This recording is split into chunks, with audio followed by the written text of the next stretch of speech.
Assalamualaikum warahmatullahi wabarakatuh. Hari ini saya nak kongsikan kepada anda berkaitan dengan seorang pemuda. Yang mana pemuda ini kata Nabi SAW, maka dia seorang diri pergi bertemu dengan Dajjal. Berani pemuda itu. Tetapi kita kena ingat, ada satu hadis Nabi SAW, awqal maqala, andai kata kamu tahu yang Dajjal itu sudah keluar, maka jauhkan diri kamu daripada Al-Masih Al-Dajjal. Tetapi pemuda ini, dia pergi seorang diri bertemu dengan Dajjal. Dan Nabi memuji pemuda ini. Nabi memuji keberanian pemuda ini. Nabi memuji keimanan pemuda ini. Jadi kita tengok bagaimana kisah ini boleh berlaku.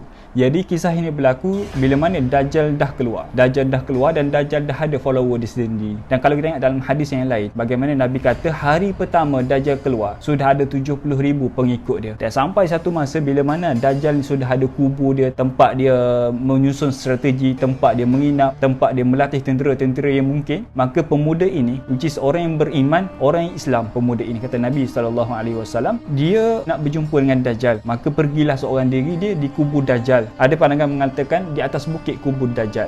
Maka ketika mana pemuda ini sampai di pintu pagar kubur tu, maka tentera-tentera Dajjal pada ketika itu bertanya kepada pemuda ini, "Wahai pemuda, ke mana kamu nak pergi?" Maka jawab pemuda ini, "Aku nak pergi bertemu dengan Dajjal si penipu." Maka bila tentera-tentera Dajjal yang menjaga pintu pagar tu mendengar lelaki ini kata Dajjal si penipu, maka mereka naik marah. Ada di antara mereka pegang dan ada lagi nak membunuh pemuda itu pada ketika itu juga. Dan Allah mentakdirkan ada seorang tentera yang lain datang memberhentikan tindakan mereka. "Jangan kamu membunuh pemuda itu. Aku pernah mendengar kata Tuhan kita, jangan kamu membunuh. Biar aku seorang sahaja yang membunuh." Maknanya Tuhan mereka melarang. Siapa Tuhan mereka? Iaitu Al-Masih Al-Dajjal. Dalam keadaan Dajjal itu berak, dalam keadaan Dajjal itu tidur, makan dan sebagainya, bagaimana mereka memanggil orang yang sama dengan mereka itu Tuhan mereka.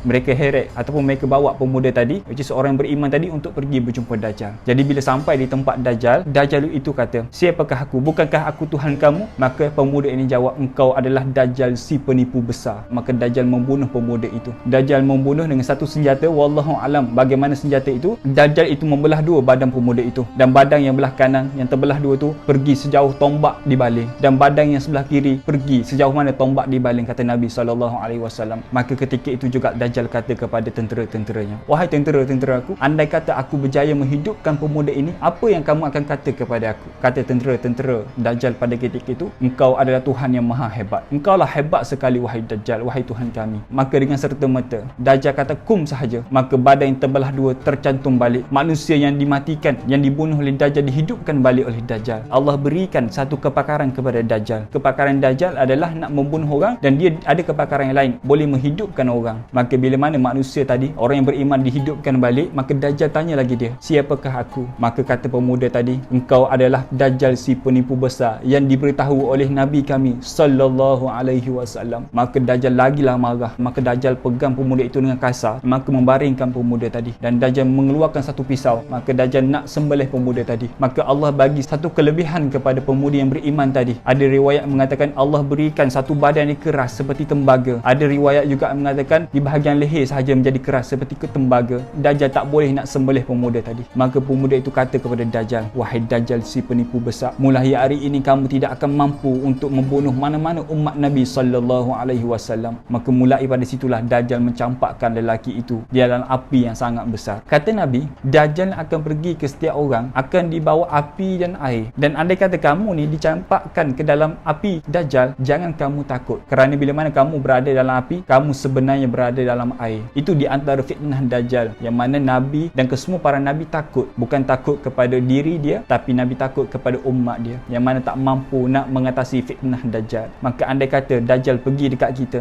"Wahai si fulan, maukah kamu aku hidupkan orang yang kamu sayang yang dah lama meninggalkan kamu?" Maka dengan syarat engkau kena mengakui aku Tuhan kamu. Maka andai kata kita iman yang tak kuat, maka ketika itu jugalah kita akan menjadi pengikut Dajjal. Orang beriman daripada jauh dah nampak yang di dahi Dajjal ada perkataan kafir, tetapi orang yang tidak beriman, tinggal solat, orang yang fasik akan menjadi pengikut Dajjal. Kerana orang yang fasik adalah orang yang meninggalkan solat walaupun satu kali. Jadi sama-samalah kita menjaga diri kita, menjaga orang yang kita sayang, menjaga ahli keluarga kita dan sebagainya. Assalamualaikum warahmatullahi wabarakatuh.